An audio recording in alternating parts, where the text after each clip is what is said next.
Hello friend, welcome to my channel UP CBSE board. So friend, आज की इस video में आपका स्वागत है।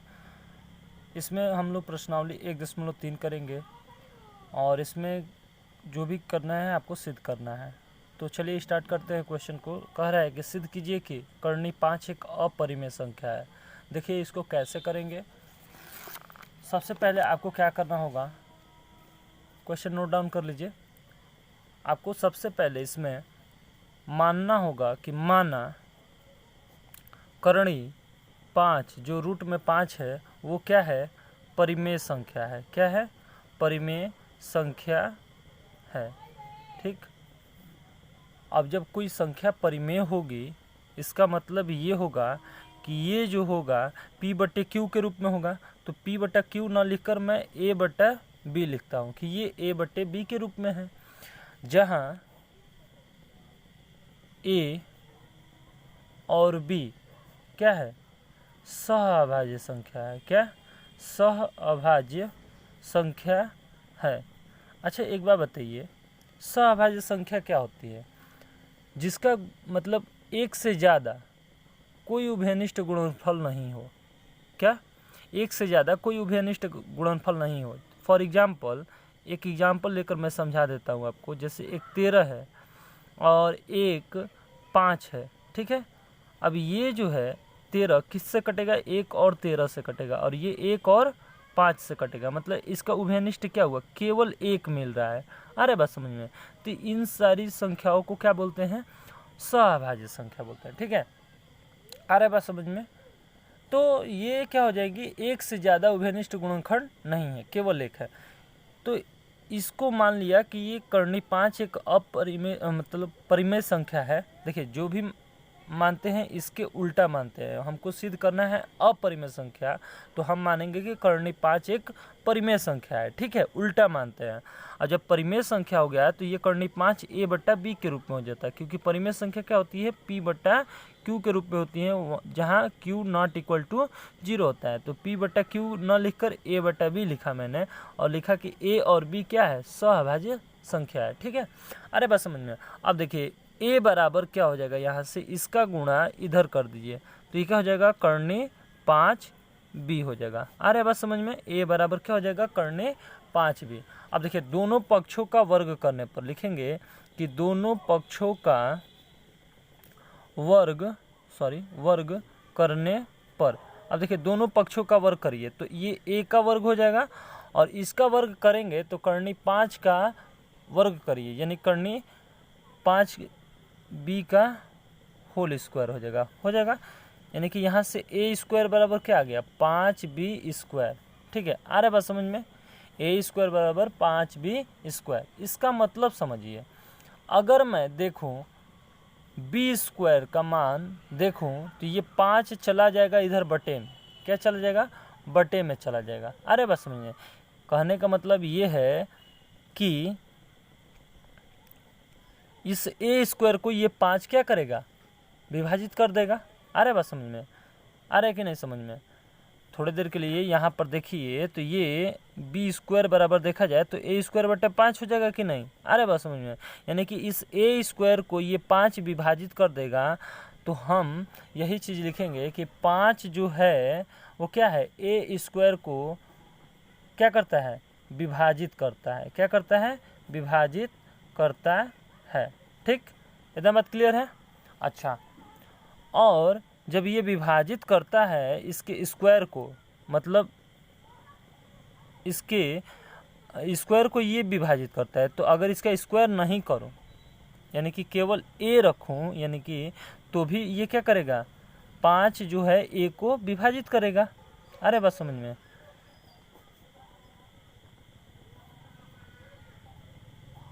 कैसे, देखिए मान लीजिए कि अगर 4 का वर्ग करूं और 2 से इसको विभाजित करूं, तो देखिए 4 का वर्ग 16 होता है, बट्टे में 2 करेंगे तो 8 आ जाएगा। अच्छा, अगर मैं इसका स्क्वायर नहीं कर रहा हूँ तो क्या बचेगा, केवल 4। तो 4 को 2 से भी तो विभाजित कर देंगे, तो 2 दूनी का 4, यानी कि इसका वर्ग करेंगे तो भी ये विभाजित हो जाएगा 2 से, और इसका वर्ग नहीं करेंगे, केवल 4 लिखेंगे तो वो भी क्या हो जाएगा, 2 से विभाजित हो जाएगा। अरे बात समझ में कि नहीं। तो वही बात लिखा है कि 5 जो है ए स्क्वायर को विभाजित करता है, यानी कि 5 जो है ए को भी विभाजित करेगा। अरे बात समझ में? अब देखिए, अब यहाँ पर क्या करना है, ध्यान से देखिए। अब देखिए ये जो है यहाँ पर जो 5 है, 5 क्या कर रहा है, ए को विभाजित करता है, ठीक है। अतः मतलब कि ये ए का जो गुणनफल होगा वो क्या हो जाएगा, अगर ए का गुणनफल किया जाए तो कहीं ना कहीं 5 हमें प्राप्त होगा। अरे बस समझ में, 5 हमें प्राप्त होगा तो ही तो ये 5 से मतलब 5 के अतिरिक्त मतलब और भी संख्या जो भी प्राप्त हुई होगी वो तो हुई होगी, लेकिन एक 5 भी प्राप्त हुआ होगा जिसको ये विभाजित कर देता है, ठीक है। ए में ऐसी संख्या होंगी जो कि 5 का गुणनफल होगा, इसीलिए ये 5 इसको विभाजित कर रहा है, यानी 5 तो रहेगा ही, अब 5 के अलावा भी हो सकता है, यानी कि ए का मान 5c के बराबर हो सकता है। अरे बात समझ में, यानी कि ये जो है ये क्या हो जाएगा, यहाँ पर देखिए ये जो ए है वो 5c के इक्वल हो सकता है।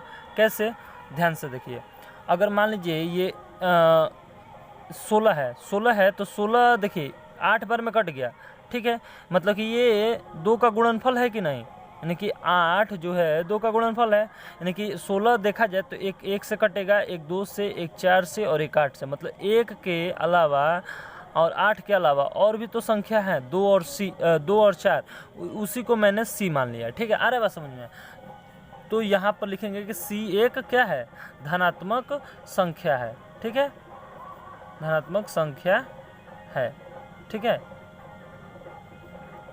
ये सब हमने आपको समझाने के लिए लिखा है और कोई दिक्कत नहीं है, ठीक है।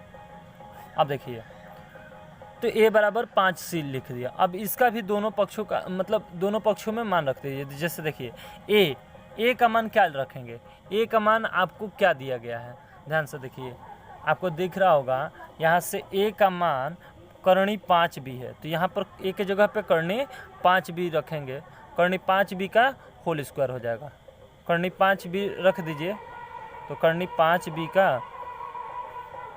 होल स्क्वायर कर दीजिए, और इधर भी ये 5c है तो 5c का होल स्क्वायर कर दीजिए, मतलब दोनों तरफ वर्ग कर दीजिए, ठीक है।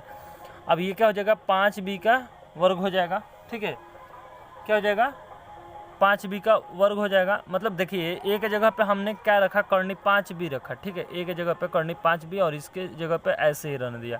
अब लिखा कि दोनों पक्षों का वर्ग करने पर, यानी कि इसका वर्ग और इसका भी वर्ग, ठीक है, तो ये 5b का वर्ग हो जाएगा और ये 25c का वर्ग हो जाएगा, ये इसको काट देगा। अरे बस समझ में, यानी कि b स्क्वायर बराबर क्या आ जाएगा, 5c स्क्वायर, बिल्कुल कैसा, ऐसा, बिल्कुल कैसा, ऐसा, यानी कि इसको हम समीकरण 1 कह लें, इस वाले भाग को हम समीकरण 1 कह लें, तो बिल्कुल वैसा ही तो ये भी है, इसको भी क्या करेंगे, इसको भी वही लिखेंगे कि 5 जो है b स्क्वायर को क्या करेगा, b स्क्वायर को विभाजित करता है,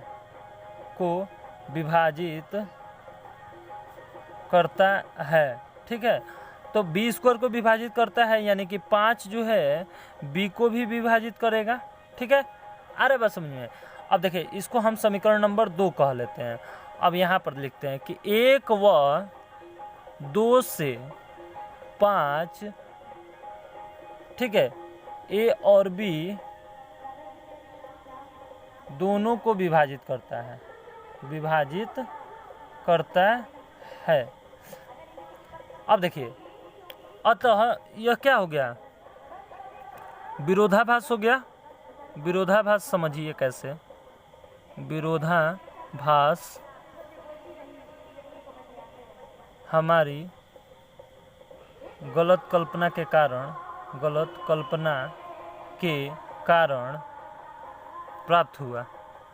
प्राप्त हुआ। देखिए कैसे, हमने क्या माना था कि जो करणी 5 जो है वो एक परिमेय संख्या है, यानी कि a बटा b है, यानी कि a और b क्या है, सहभाज्य संख्या है। सहभाज्य संख्या मतलब कि केवल एक मिलना चाहिए। अरे बस में, लेकिन इसमें क्या हो रहा है कि ये भी संख्या जो है एट लास्ट में आते आते इसका 5 गुणनखंड, मतलब कि 5 मिल गया, एक तो मिलना चाहिए, तो एक ये 5 मिल गया, ठीक है। अरे बस समझ में, एक ही चीज़ मिलना चाहिए तो 5 5 मिल गया, ठीक है, इसमें समझ में आ रहा है।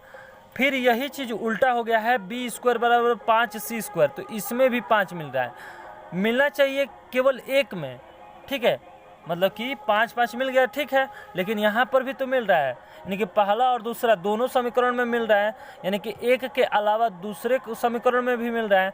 अतः हमने जो माना था कि यह एक परिमेय संख्या है, वो इसका विरोध कर रहा है। अरे बात समझ में, यानी कि 5 ए को भी विभाजित कर रहा है और बी को भी, दोनों को विभाजित कर रहा है, केवल एक को विभाजित करना चाहिए, ठीक है, तो इसलिए ये क्या कर रहा है, विरोध कर रहा है, इसलिए विरोधाभास है। अतः हमारा अनुमान जो माना था हमने कि यह एक परिमेय संख्या है, तो ये क्या है, परिमेय संख्या नहीं है। तो इस तरह से सिद्ध तो होता है। अतः कर्ण 5 जो है, कर्ण 5 क्या है, अपरिमेय संख्या। अतः कर्ण 5 एक अपरिमेय संख्या है, ठीक है, आया बात समझ में। चलिए आगे देखते हैं। देखिए क्वेश्चन नंबर दूसरा क्या कह रहा है कि सिद्ध कीजिए कि 3 + 2 कर्ण 5 एक अपरिमेय संख्या है, ठीक है, बिल्कुल वैसा ही है, इसको भी आसानी से करेंगे हम लोग। देखिए ये क्या कह रहा है कि 3 + 2 कर्ण 5 एक अपरिमेय संख्या है, ठीक है, यहाँ पे हल लिख लीजिए।